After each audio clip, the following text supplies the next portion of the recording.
we left off at the rational decision-making process, and we looked at this loop: defining the problem, setting goals, identifying alternatives, evaluate alternatives, choose the best, implement. When we are solving problems, we need to put that identify causes. In all cases, we need to identify the facts. What are we dealing with? Try not to define a problem too narrowly to make sure that you can consider an appropriate variety of solutions. Unintended consequences can be minimized by spending appropriate amount of time deciding what are the possible outcomes of a decision. If I do this, what is the impact? And to think about those outcomes, because oftentimes we have unintended consequences. What are some of the common errors in evaluating alternative? Basically just failing to persist with we can't fix it. We still use the bad stuff. Framing it, describing or framing it as a loss or gain. Overconfidence, the tendency to be over-optimistic. I do this all the time. Yes, there's hope. Availability, we remember what has happened in the past. We tend to overestimate what the probability is of something happening. That's why a lot of firms build all these procedures, because something bad happened and we got to put a procedure in place to stop it from happening again, even though it meant a 1 in a 10 million chance of happening again. We overestimate what we are familiar with. We think we know more than we do, and we underestimate things that we're not familiar with or don't remember as well.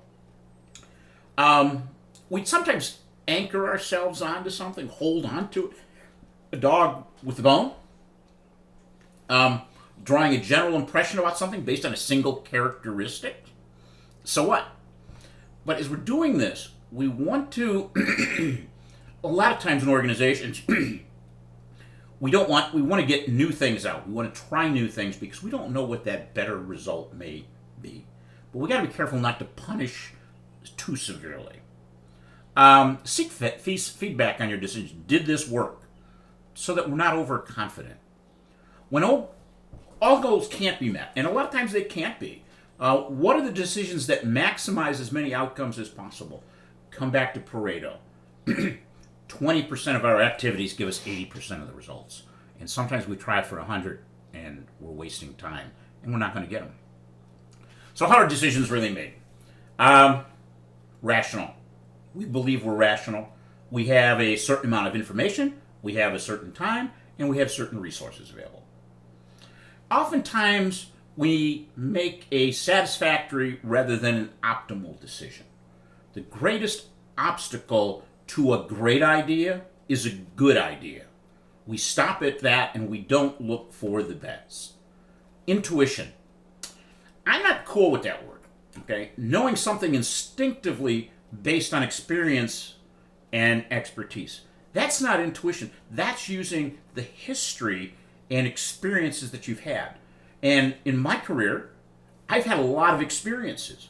So for me, I'm not using intuition. I'm using the facts and have I dealt with that problem or a similar problem before. So I think it's important to note that. And then the role of emotions in decision making and cultural difference. Sometimes in the heat of the moment, we make decisions. We look at culture. Thinking about that, let me just show you a couple of video clips that talk about intuition, so to speak. Everything, so we know how to cover almost anything, even rooftop parking.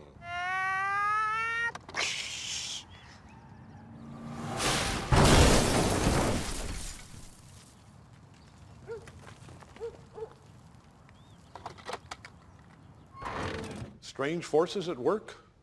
Only if you're referring to gravity. And we covered it. Talk to farmers. We know a thing or two because we've seen a thing or two. We are farmers. Bum, bum, bum, bum, bum, bum. At Farmers, we've seen almost everything, so we know how to cover almost anything, even mermutts.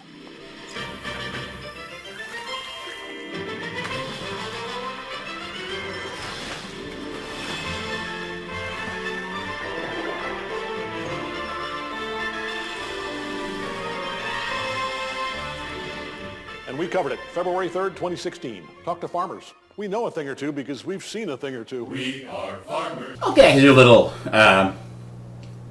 sense of what I mean by intuition, I think. It's often when fast decision making is required, like in the case of the flooding, change is rapid. It's happening quite fast. A problem is novel. Rules are unclear. Available information is ambiguous, conflicting, or incomplete. The decision maker has some experience. I don't like the word expert, but experience making similar decisions. Emotions oftentimes interfere with our ability to make good decisions. Try not to make important decisions when you have strong emotions. And that can be positive emotions and negative emotions. Enters into it.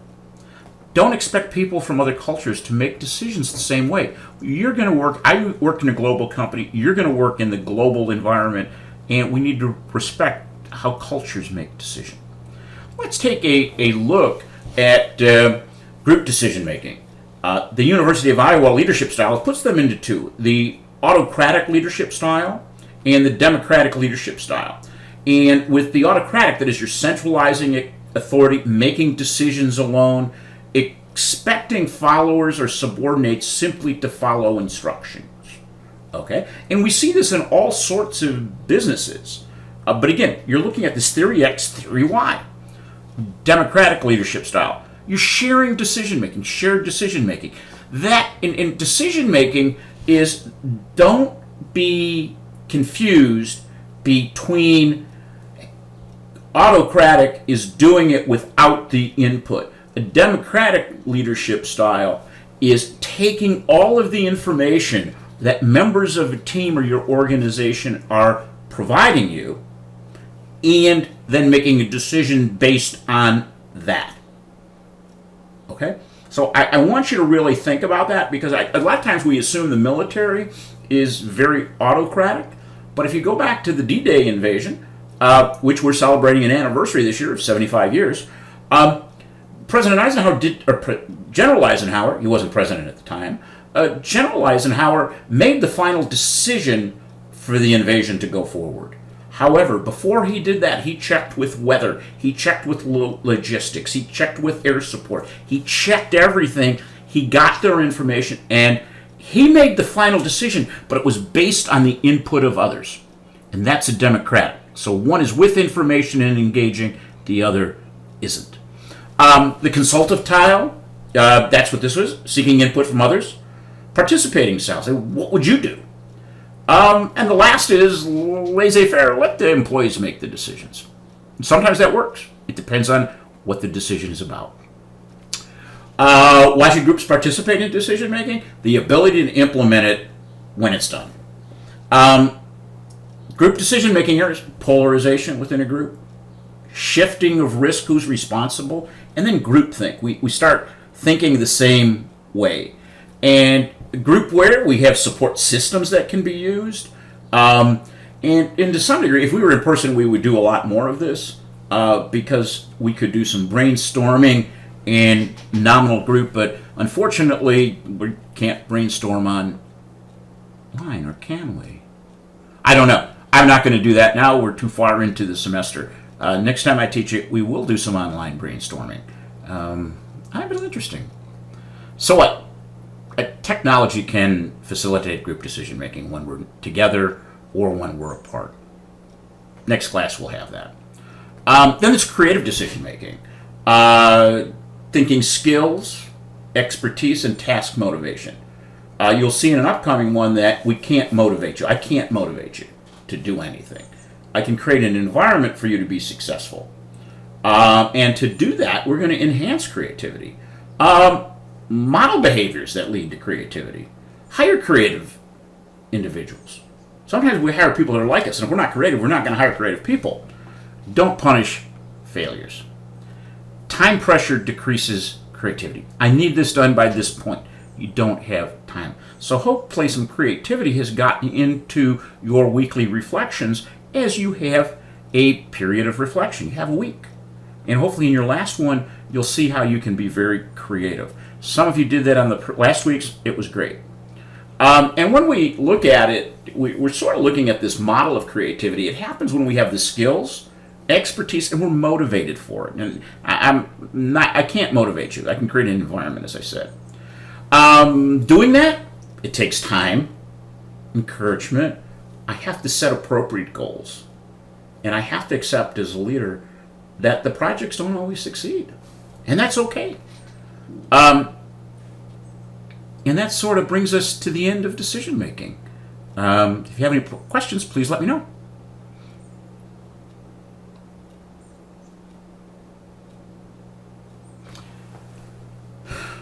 Sometimes ethics comes into play. We generally have a belief of fairness. We want to be fair, that we believe people have rights, that we're working towards the common good, and there's virtue. That is part of making a decision, taking those into account. Some of the decisions faced by managers, taking credit for subordinates' work, showing favoritism in employment decisions, inconsistency in discipline, not doing what you tell others to do as I say, not as I do, padding your expense account. That doesn't happen much anymore because of technology. A harassment or disrespect of people. Those are ethical decisions that we face all the time. Choosing not to act when you see something happening. If you see something, say something. A lot of times managers have to say something. Carrying out orders. My boss said this, so I go to a meeting with my boss, he says, do this. I come down to you, the worker, I tell you this is what we're doing. Even though I don't believe it, I believe it's wrong, I still do it. Okay? So we start, think about that for a second. Shit flows downhill. Okay? Presenting false or misleading data. I would say that I have never lied. Never. Or submitted something false. Could I make something that you can interpret a different way? Yeah. Quality standards. How do you measure quality? Breaches of confidentiality. This is one that becomes important. We have to trust each other. And if we're entrusted with a responsibility, we got to make sure we don't breach that confidentiality. If an employee comes to me or a student comes to me and they have an issue, whether that be a personal issue, an issue with school, an issue with a class, whatever, I have to respect that as an individual. People avoiding extra work. Doing personal business on company time or company computers. So to some degree, entities have to have ethics within the company. You have to have a culture of ethics because people will model what the people at the top do. What you see is what you do. You got to have appropriate checks and balances. Realistic goals. If you set goals that are so impossible, you're going to encourage people to engage in unethical behavior and be supportive. First step is obviously to be aware. If we consider them in decision making, we'll be making just being aware of ethical decisions. In our personal standards, you went through that with values, guide our ethical behavior. So we take that into account. And we're very uncomfortable if the company is engaging in behaviors that are not consistent with our values. Ethics is not always straightforward. I'll tell you that. Because sometimes it's gray. Truly gray. And staying focused on your standards can help you to prevent becoming disengaged in a process from your morals when making decisions.